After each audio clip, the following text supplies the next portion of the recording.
नमस्कार।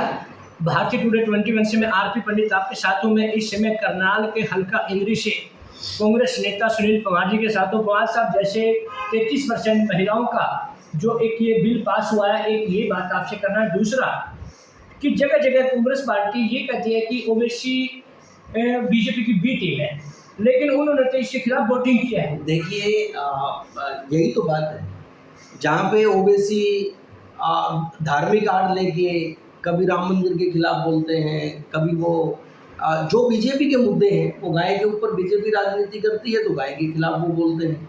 अगर वो राम मंदिर की बात करती है, वो राम मंदिर के खिलाफ बोलते हैं। तो जिस तरीके से भारतीय जनता पार्टी सांप्रदायिक दंगे करा के वो एक बड़े वोट बैंक को हथियाने का काम करती है, इसी तरीके से पोलराइजेशन की नीति को मुसलमानों को साधने के लिए ओवैसी जी वो बीजेपी को गालियां देते हैं।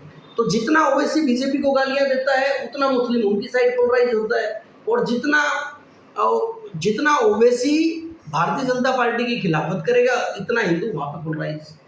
ऐसा भारतीय जनता पार्टी की सोच है। अच्छा, ये जो 33% है डॉक्टर साहब, इसको आप किस नज़रिए से देखते हो? कितना अच्छा मानते हो आप इसको? देखिए, भारतीय जनता पार्टी वो कतई भी महिला हितैषी नहीं है। आपने अलग अलग समय पे देखा कि आज देश की राष्ट्रपति वो एक महिला है। जब इस देश की नई संसद का उद्घाटन हुआ, उसके बाद उद्घाटन के अंदर सत्र चले, तो क्या आपने देखा कि कभी देश की राष्ट्रपति को उन्होंने इन्वाइट किया हो? देश की बेटियां दिल्ली के अंदर जंतर मंतर के ऊपर अपने अधिकारों के लिए लड़ती रही। उनको अधिकार देने की बजाय उनको खींच खींच के घसीट के सड़कों के ऊपर दिल्ली जंतर मंतर से उठाकर बाहर फेंकने का काम किया। इसी तरीके से उत्तर प्रदेश के अंदर कुलदीप सेंगर ने जब एक महिला के साथ रेप किया, तो इन्होंने वहाँ पे न्याय संगत कोई काम नहीं किया। हरियाणा के अंदर अगर आप देखेंगे तो संदीप सिंह जो इनके खेल मंत्री, वो एक महिला कोच के साथ अभद्र व्यवहार करते हैं, और केस फाइल दर्ज होने के बावजूद भी संदीप सिंह के ऊपर जो कार्रवाई बनती थी वो आज तक कार्रवाई नहीं की गई।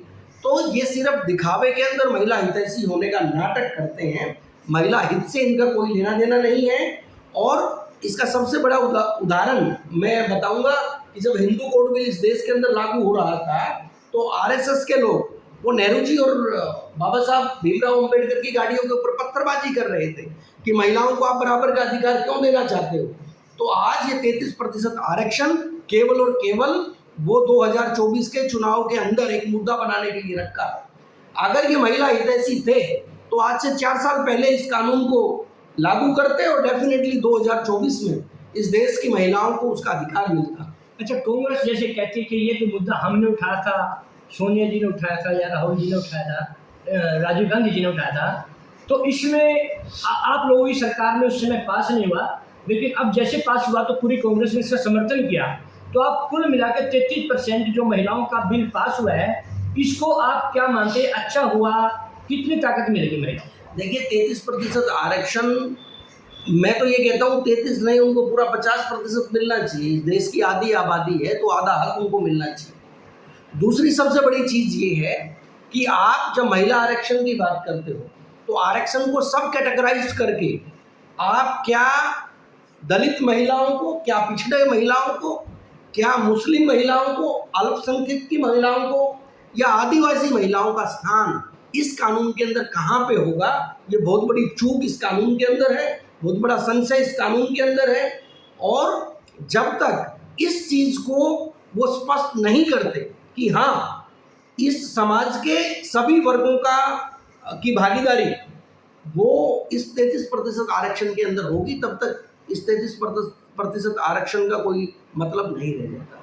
तो देखिए, जहाँ पर कांग्रेस पार्टी इसका समर्थन कर रही है 33% का, लेकिन साथ ही ये भी कह रहे हैं कि ये जिस तरह से बांटा जाना चाहिए था वर्गों में, उस तरह से बीजेपी इसको नहीं बांट पाई, इसलिए 33% का जो लाभ महिलाओं को मिलना चाहिए तो वो महिलाओं को मिलेगा, लेकिन उस कैटेगरी को जो दबे कुचले गरीब हर वर्ग जाति व्यक्ति विशेष को मिलना चाहिए था, वो इसमें नहीं है। यही डिमांड कांग्रेस पार्टी बार बार कर रही है।